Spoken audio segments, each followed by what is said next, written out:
Hello friends, இனி நம்ம பார்க்க போகிற வண்டி 2013 பிப்ரவரி மந்தில் ரெஜிஸ்டர் பண்ண Hero Honda Hunk black colour variant EN47 Karur ஆர்டிஓவில் வண்டி ரெஜிஸ்டர் பண்ணியிருக்காங்க. வண்டியோட நம்பர் ஆஃப் ஓனர் பார்த்தீங்கன்னா 2 ஓனர் கண்டிஷனில் இருக்குது. 2 ஓனர் அட்ரஸ் பார்த்தீங்கன்னா சேலம் வெஸ்ட் ஆர்டிஓவில் சேஞ்ச் பண்ணிட்டாங்க. வண்டியோட ஃபிசிக்கல் கண்டிஷன் பார்த்தீங்கன்னா தெளிவான கண்டிஷனில் இருக்குது. வண்டியோட இன்ஜின் கண்டிஷன் பார்த்தீங்கன்னா எக்ஸலன்ட் செல்ஃப் கண்டிஷனில் இருக்குது.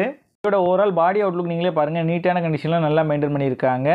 இது ஒரு லெஸ் கிலோமீட்டர் ட்ரைவ் பண்ண வண்டி தான். இந்த வண்டியோட ஓவரால் ரன்னிங் கிலோமீட்டர் பார்த்தீங்கன்னா வெறும் 38,000 கிலோமீட்டர் பக்கம் தான் வண்டி ஓடி இருக்குது. வண்டியோட ஃப்ரண்ட் அண்ட் பேக் 2 டயர் நீட்டான கண்டிஷனில் தான் இருக்குது. ஃப்ரண்ட் டயர் பார்த்தீங்கன்னா ரீசெண்டாக தான் சேஞ்ச் பண்ணியிருக்காங்க. இந்த வண்டியில் எந்த விதமான மேஜர் ரீப்ளேஸ்மெண்ட் எதுவுமே கிடையாது. இந்த வண்டி இருக்க லொக்கேஷன் பேஸ் பைக்கர்ஸ் கேரேஜ் ராமநாதபுரத்தில் தான் இந்த வண்டி இருக்குது. ராமநாதபுரம் டிஸ்ட்ரிக்டில் உள்ள லோக்கல் டிஸ்ட்ரிக்ட் பீப்புள்ஸுக்கு ஃபினான்ஸ் ஃபெசிலிட்டியோட பண்ணி கொடுக்குறாங்க. ஆல் ஓவர் தமிழ்நாடு உங்ககிட்ட டெலிவரி ஆப்ஷனும் இருக்குது. இந்த வண்டிக்கு இவங்க சொல்கிற ப்ரைஸ் 35,000 சொல்கிறாங்க. இந்த வண்டி நீடு இருக்கவங்க கீழே விசிபிள் ஆகிற நம்பருக்கு கால் பண்ணுங்கள். இந்த வண்டியோட ஃபுல் டீட்டெயில் டிஸ்கிரிப்ஷனில் கொடுத்துருக்கேன், செக் பண்ணிக்கோங்க.